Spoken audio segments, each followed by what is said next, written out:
over the weekend. The latest provocation comes around 6 months since the last fired a missile in March.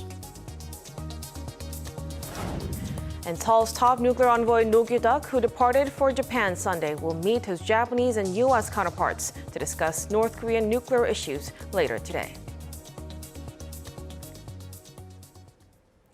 Our top story this morning. Days after it held a scaled-down military parade, North Korea test-fired cruise missiles on Saturday and Sunday.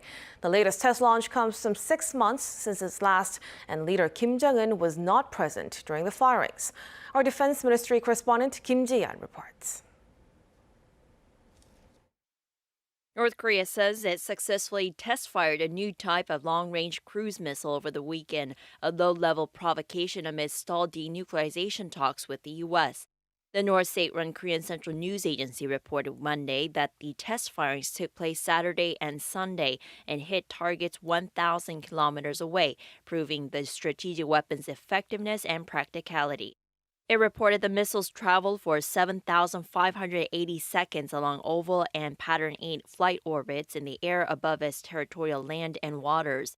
The missiles flew successfully using propulsion power generated by the newly created turbine blast engine and passed technical indicators with flying colors, which included detailed tests of missile parts, scores of engine ground thrust tests, various test flights, control and guidance tests, and warhead power tests.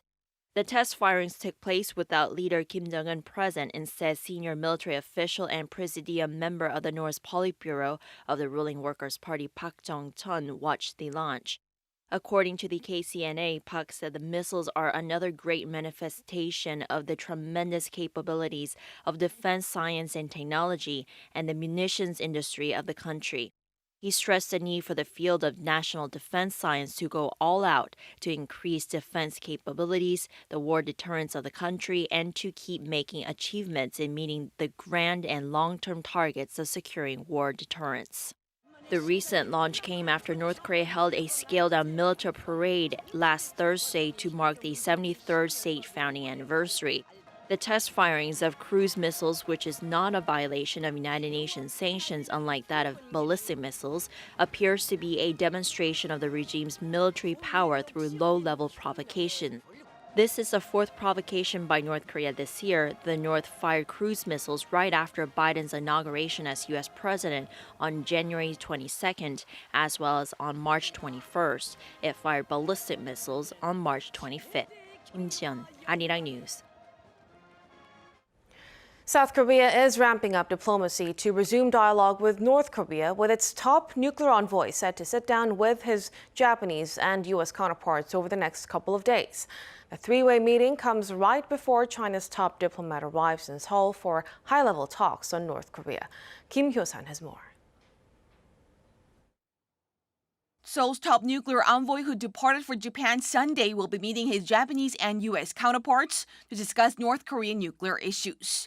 On his way to Tokyo for a 3-day trip, Noh Kyu-duk, Seoul's special representative for Korean Peninsula Peace and Security Affairs, told reporters he expects a, quote, productive meeting on the Korean Peninsula peace process. The trilateral meeting, the first of its kind in around 3 months, is expected to also touch upon ways to resume talks with the North. Seoul and Washington have been exerting the necessary efforts to resume dialogue with North Korea. He also pointed out that the allies have made significant progress in discussing humanitarian cooperation projects for Pyongyang. Noh stressed that he will be seeking to strengthen policy coordination with Tokyo when he sits down with his Japanese counterpart, Takehiro Funakoshi. I will explain to Japan the details of our consultations with Washington and will also discuss bilateral cooperation. The gathering comes amid concerns Pyongyang may have restarted its plutonium-producing nuclear reactor. Just after the meeting, Chinese Foreign Minister Wang Yi is expected to visit Seoul on Tuesday for a 2-day trip to discuss North Korean issues with his South Korean counterpart, Chung Eui-yong. It's left to be seen whether Seoul's diplomatic efforts with the U.S., Japan, and China will bear fruit and eventually lead to a resumption of talks between the two Koreas. Kim Hyo-sun, Arirang News. Iran and the IAEA have reached a last-minute deal to allow inspectors to service the UN agency's surveillance equipment after Tehran restricted access earlier this year. In a joint statement Sunday, the two sides agreed to work closely together. Tehran will allow the IAEA to reset monitoring devices that measure the progress of Iran's nuclear program.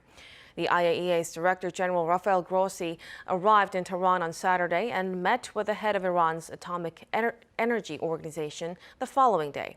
Both sides called the meeting constructive, agreeing to continue discussions at the IAEA's General Conference in Vienna later this month.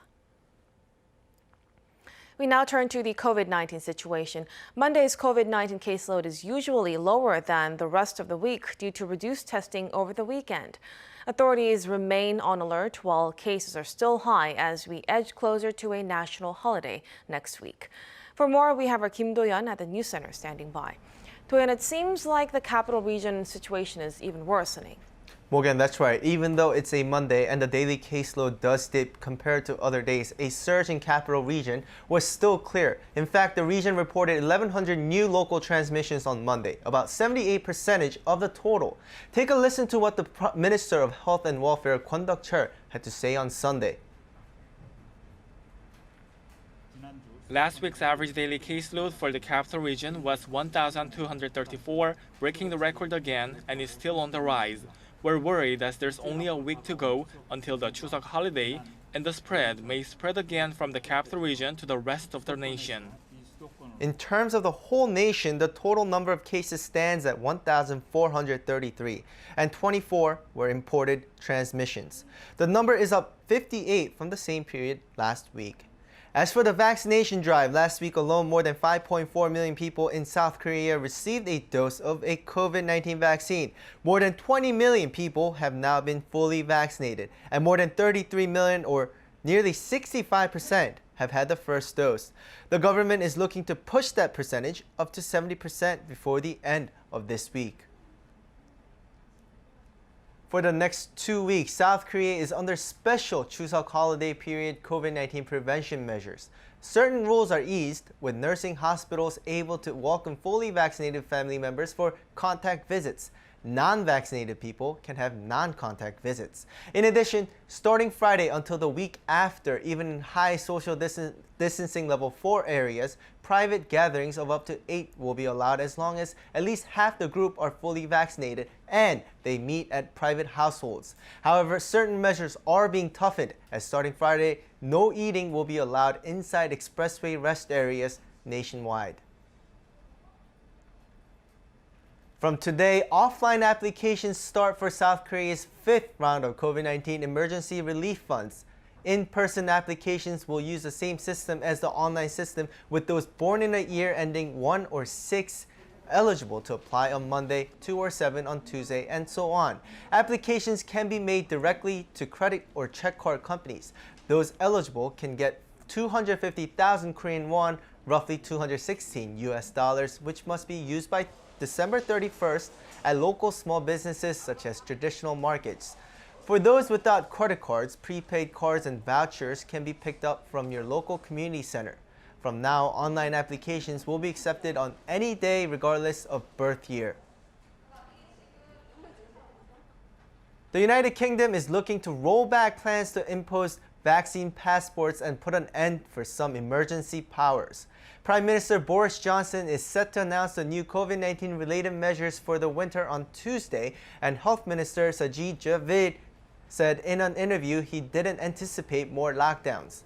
In addition, PCR test requirements for travelers will be removed, he said. Instead, the government is looking to push harder for vaccinations to combat the virus. Already, more than 80% of the British residents 16 or older have been fully vaccinated. The decision on booster shots and the inoculation of 12 to 15-year-olds will be announced later this month as well. This comes as the country continues to report a high number of cases, with 260,000 new cases last week and around 1,000 deaths.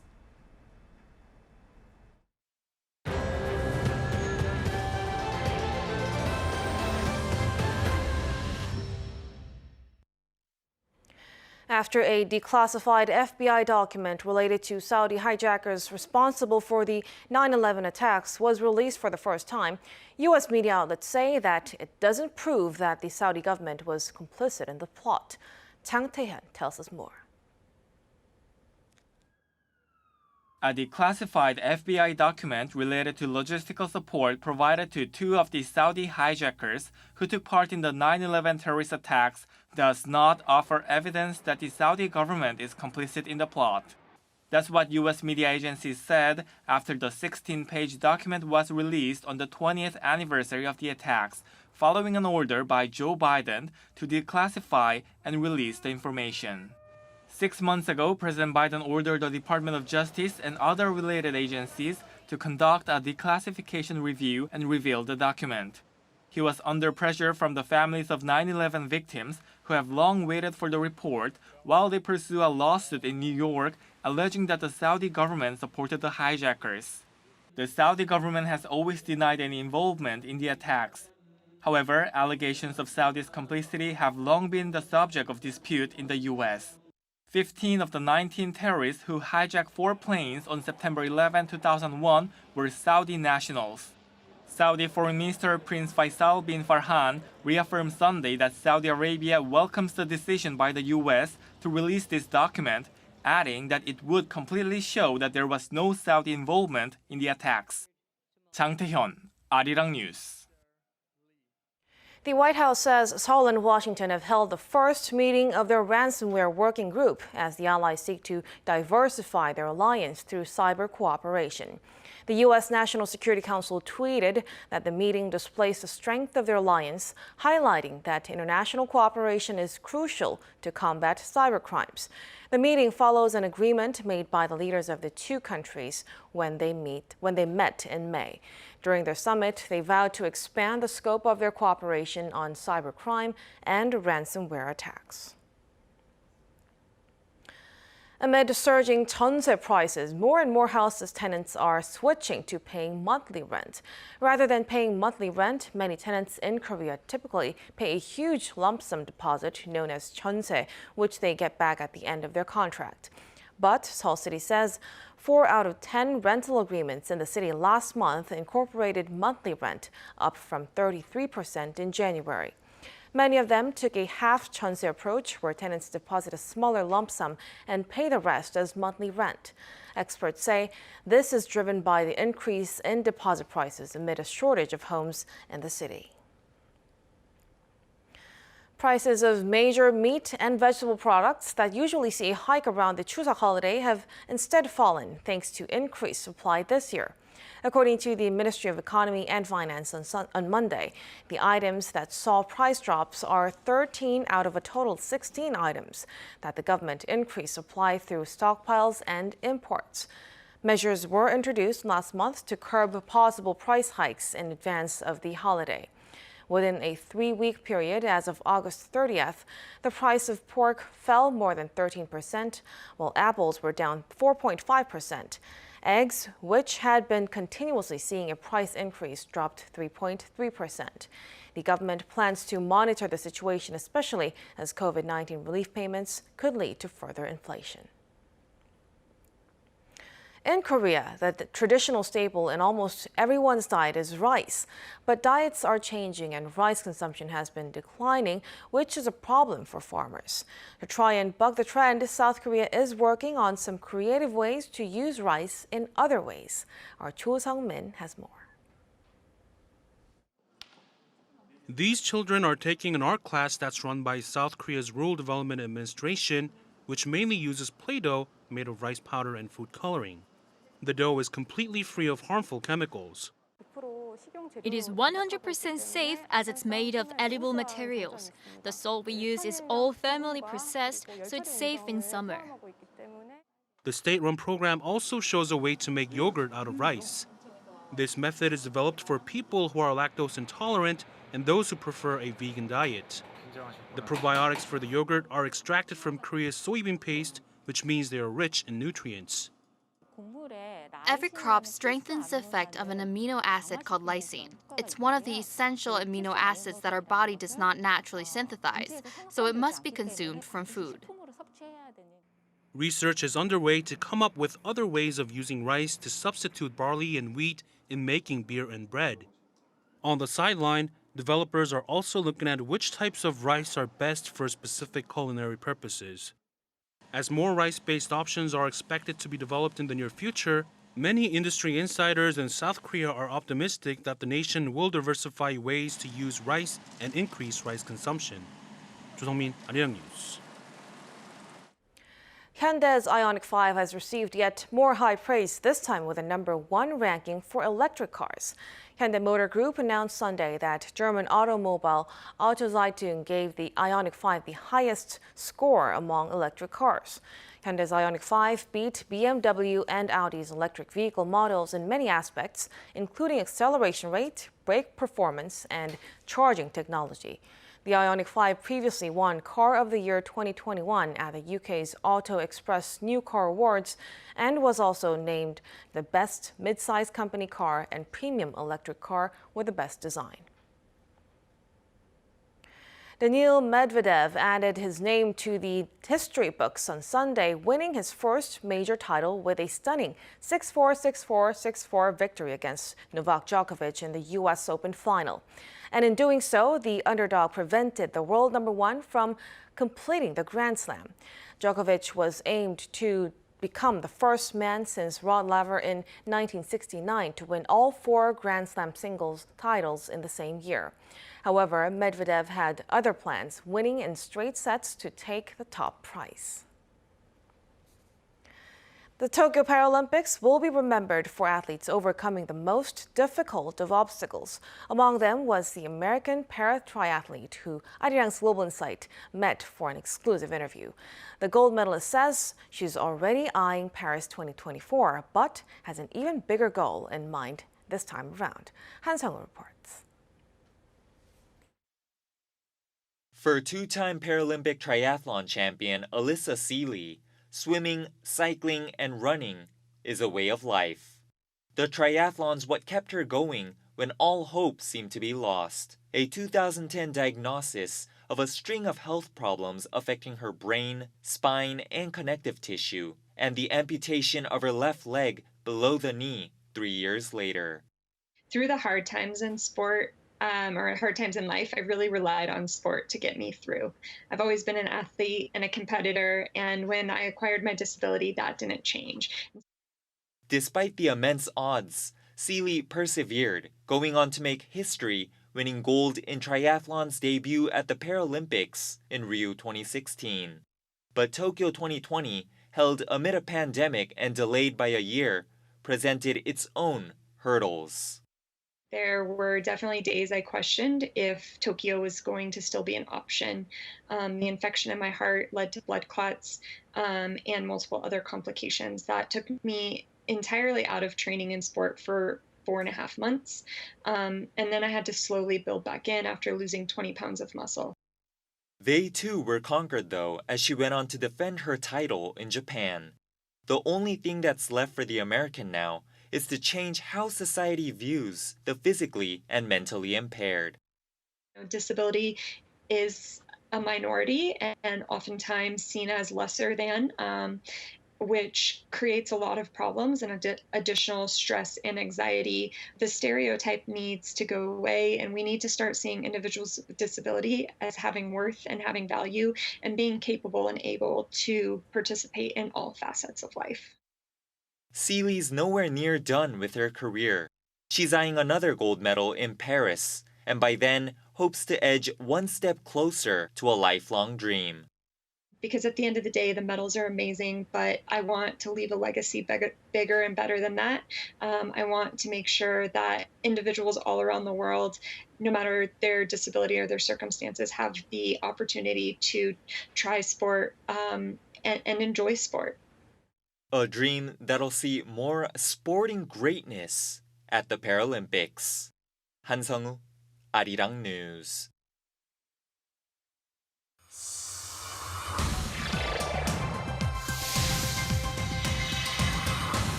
Let's take a look at what's going on in the world now.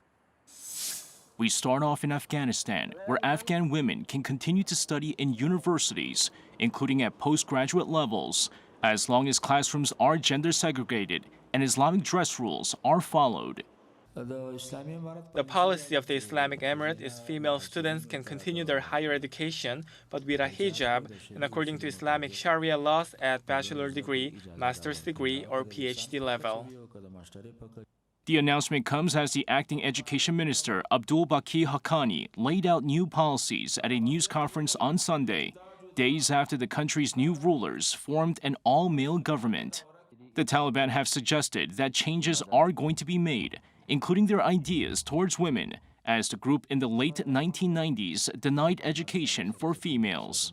However, women are still banned from playing sports. Haqqani also said that subjects being taught in schools will be reviewed by the new government, adding he wanted graduates of the country's universities to be competitive with the rest of the world. The Taliban had also banned music and art during their previous time in power. Over to Iran, where Iraqi Prime Minister Mustafa al-Khatimi and Iranian President Ibrahim Raisi held talks on Sunday to bolster their bilateral relations and open up the prospect of cooperation in different fields. The two agreed to first greenlight a visa waiver which will allow citizens of Iraq and Iran to travel freely without a visa, as well as an expansion of a railway system to further connect the two countries. President Raisi added that financial and monetary issues between the two countries were also among items discussed during their talks.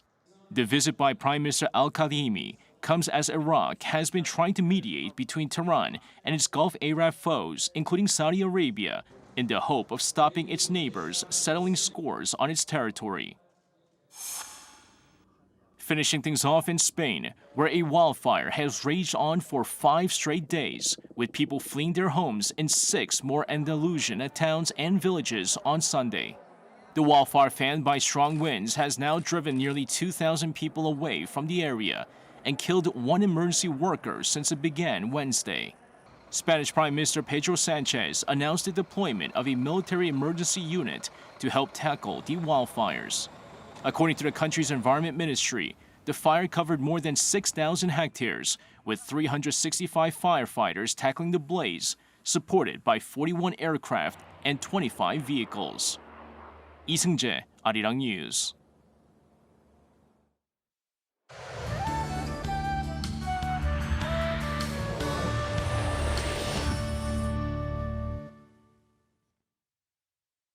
Good morning. The Chuseok holiday begins next week, but unfortunately, there is stormy weather on the way. Typhoon Chantu, that's heading towards Shanghai for now, is forecast to approach waters of Jeju Island by Friday. And it's going to bring heavy rain and strong winds to Jeju and southern parts of the country. It already started to drop showers on Jeju, and people there could be seeing 50 to 70 millimeters of heavy showers an hour through Wednesday. Then rain clouds will gradually move further north. So Jeju Island will receive up to 500 millimeters of torrential showers into Wednesday and 120 millimeters for Jeollanam-do province. Also, a typhoon-related watch could be issued today. But daily highs in Seoul will hit 30 degrees Celsius this afternoon, while the south will be slightly cooler than Sunday.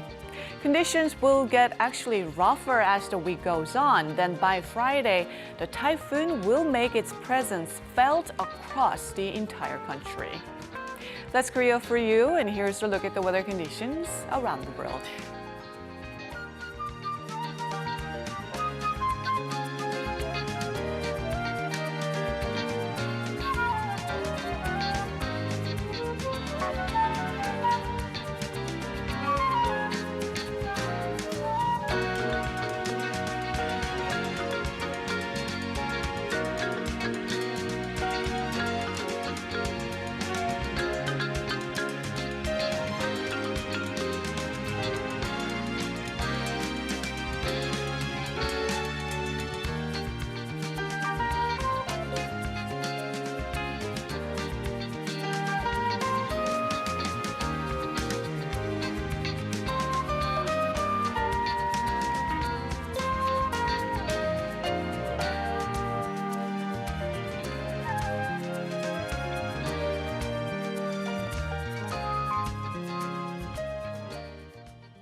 And that will do it for us at this hour on Arirang News. We'll be back at noon Korea time, so stay tuned.